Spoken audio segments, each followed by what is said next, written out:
கனமகிமை உண்டாவதாக. இயேசு சிலுவையில் பேசின இரண்டாம் வார்த்தை ரட்சிப்பு. லூக்கா 23:43. இயேசு அவனை நோக்கி, இன்றைக்கு நீ என்னோட கூட பரதேசில் இருப்பாய் என்று மெய்யாகவே உனக்கு சொல்லுகிறேன் என்றான். இயேசு இந்த வார்த்தையை ஒரு கல்லனை பார்த்து சொல்லுகிறார். அந்த கல்லன் இந்த உலகத்தில் வாழ்ந்திருக்கும் போது ஒரு பாவியான மனுஷனா இருக்கிறான்.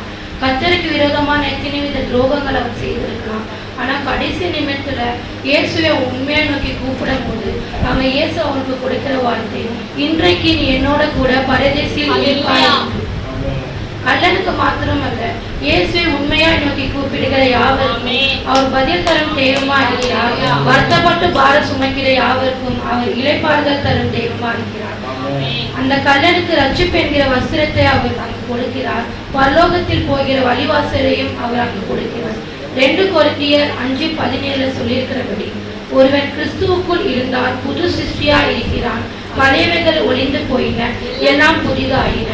அந்த கல்லன் கூட இதுக்கு முன்பாக உலகத்தில் வாழ்ந்திருக்கும் போது அநேக விதமான பாவங்கள் செஞ்சிருக்கிறான்.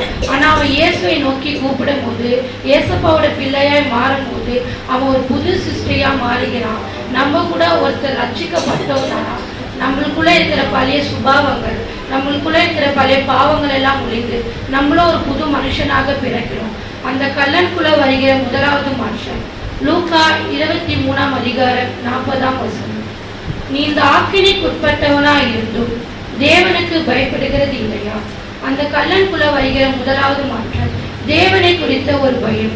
நம்ம கூட இந்த உலகத்துல வாழ்ந்திருக்கும் போது அநேக விதமான தவறுகள் செய்யும் போது அவரை குறித்து பயம் இல்லாதனால்தான் நம்ம துணிச்சலா ஒரு காரியங்களை செய்கிறோம். ஆனா வேதம் சொல்லுகிறது, நீதிமொழிகள் 8:13, தீமையை வெறுப்பது கர்த்தருக்கு பயப்படுகிற பயம்.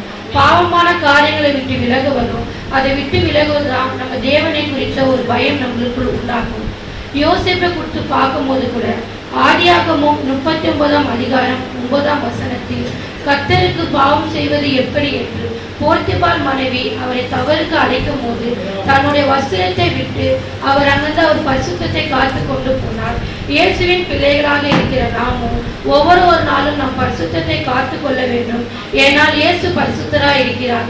நம்மளோட பரிசுத்தம் இல்லைன்னா அவரோட பிரவேசிக்க முடியாது. நம்மளை அழைத்தவர் பரிசுத்தராக இருக்கிறதுனால நாம் பரிசுத்தராக இருந்தால்தான் அவரை நாம் தரிசிக்க முடியும்.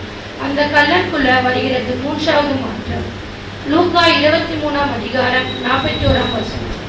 நாமும் நியாயப்படி தண்டிக்கப்படுகிறோம், நாம் நடப்பித்தவைகளுக்கு தக்க பலனை அடைகிறோம். இவரோ தகாத ஒன்றையும் நடப்பிக்கவில்லை என்று அவனை கடிந்து கொண்டு அவன் அந்த கல்லனுக்குள்ள வருகிற 2வது மாற்றம் பாவத்தை குறித்த ஒரு உணர்வு. இதுக்கு முன்பாக அவன் பாவம் செய்யும் போது அநேக பாவங்கள் கூட செஞ்சிருக்கிறான். ஆனா அதை குறித்து ஒரு உணர்வு இல்லாத ஒரு மனிதனா வாழ்ந்து கொண்டிருக்கிறான். பாவியா இருக்கிற வரைக்கும் அது பாவம் என்று அவன் உணர்வில்லை. இயேசுவை நோக்கி பார்க்கும்போது, இயேசுவோட அவன் பிள்ளையா மாறும்போது அவருடைய தவறுகளை உணர்கிறான், அதிலிருந்து மனம் திரும்புகிறான். இன்றைக்கும் நம்மள ஒரு விஷயம் கர்த்தர் நம்மளோட பேசினான், அதுல இருந்து நம்ம விடுதலை ஆகணும். வேதத்தில் சொல்லியிருக்கிறபடி நீதிமொழிகள் 28:13 தன் பாவங்களை மறைக்கிறவன் வாழ்வடைய மாட்டான், அதை அறிக்கை செய்து விட்டு விடுகிறவன் இரக்கம் பெறுவான்.